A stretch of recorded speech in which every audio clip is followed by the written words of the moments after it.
हमारे साथ बात करने के लिए समाजवादी पार्टी के नेता और पूर्व सांसद डॉक्टर स्टेशन साहब हैं। डॉक्टर साहब, एनसीईआरटी की किताब में एक लेसन है चिट्ठी आई, उसको लेकर के अब जो है विवाद खड़ा हो गया है। बागेश्वर बाबा ने कहा कि इससे लव जिहाद को बढ़ावा मिलेगा, इसमें जो पाठ है उसमें नाम बदलने चाहिए। अहमद नाम के एक युवक के लिए रीना नाम की लड़की की चिट्ठी का जो पाठ है 3री क्लास का, तो आपको क्या लगता है, क्या इससे लव जिहाद का माहौल जो है वो बढ़ेगा, इससे बढ़ावा मिलेगा? देखिए, इन लोगों को सिवाय हिंदू मुसलमान करने के दूसरा काम तो है नहीं। बच्चे क्लास में एक साथ पढ़ते हैं, किसी को प्रॉब्लम होती है तो हिंदू बच्चे मुस्लिम बच्चों से उनके हालात पूछते हैं, हिंदू बच्चे मुसलमानों से, मुसलमान हिंदुओं से। एक दोस्ती का माहौल होता है, लोग एक दूसरे की तकलीफ़ों को शेयर करते हैं, एक दूसरे को अपने घरों पे भी बुलाते हैं। इसका मतलब ये थोड़ी है कि वो उनसे शादी करने जा रहे हैं। ये कितने ही बच्ची हैं, हिंदू बच्ची हैं, मुसलमान बच्चों के राखी बांधती हैं। अरे ये खूबसूरती है हिंदुस्तान की तहजीब की, हिंदुस्तान के गंगा जमनी इत्तेहाद की, हिंदू मुस्लिम एकता की, अनेकताओं में एकता, हिंदुस्तान की विशेषता की। यहाँ पे हर चीज़ को, अब बाबाओं को भी अभी शौक़ हो गया कि हिंदू मुसलमान कर लो, हर मामले में हिंदू मुसलमान कर लो।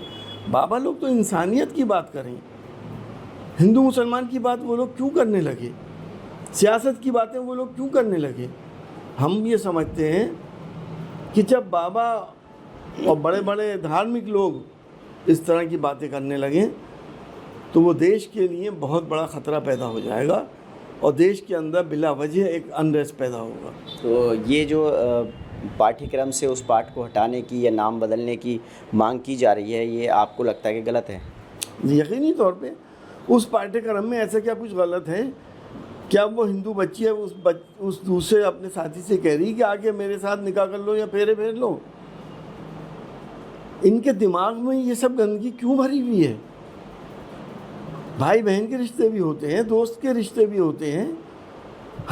हर दोस्त जो हिंदू मुसलमान एक दूसरे में दोस्ती करते हैं, क्या सब निकाह कर लेते हैं या फेरे फेर लेते हैं?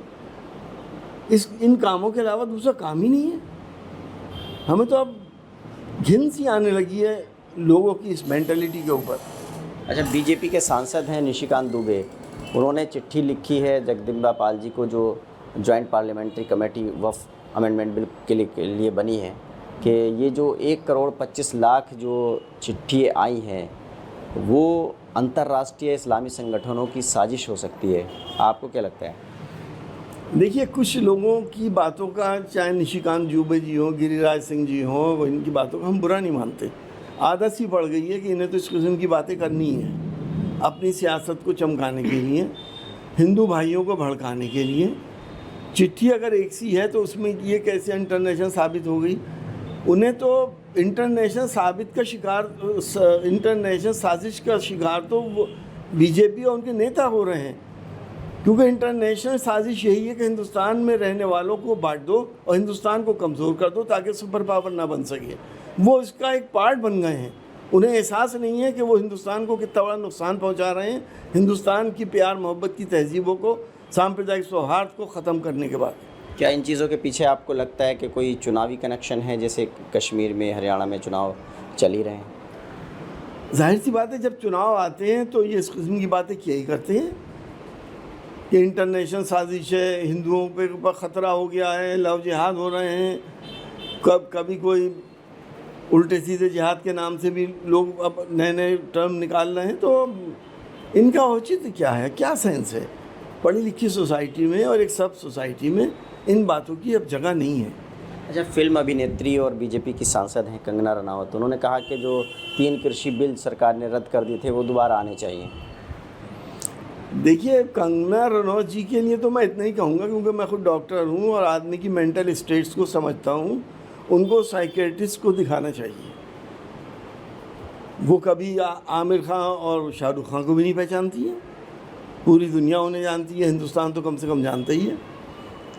तो जिन कानून की वजह से 1 साल से ज़्यादा धरना चला, 700 किसान शहीद हो गए, उन किसानों पे बेरहमी से लोगों ने कभी कीलें लगा दी, कभी किसी तरह से रोका। और उन किसानों के उस दबाव में आके या असलियत को समझ के सरकार ने कानून वापस लिए। और सरकार ने ये कहा, जब लागू करे थे तब भी ये कहा था किसानों के हित में है, जब हटा लिया तो भी ये कहा कि इसको हटाना किसानों के हित में है। तो अब हरियाणा में चुनाव चल रहा है, ऐसे में क्या किसानों का वोट मिलेगा कंगना रनौत के इस बयान के बाद? देखिए कि कंगना रनौत ने तो ये तक कहा है कि जब धरना चल रहा था तो वहाँ पे लोगों के रेप हो रहे थे, तभी तो मैं कह रहा हूँ उन्हें साइकियाट्रिस्ट को दिखाना चाहिए। तो इसमें बीजेपी का और नुकसान कर रही है वो। किसान जो बीजेपी से जुड़ा था वो और भाग जाएगा। वो क्यों जुड़ेगा ऐसी पार्टी से जिसके लोग किसानों को हर वक्त गालियाँ बक रहा हूँ।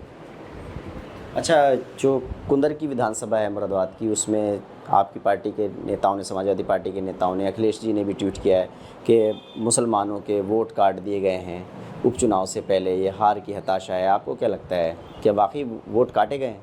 यकीनी तौर पे ये बात बिल्कुल सही है।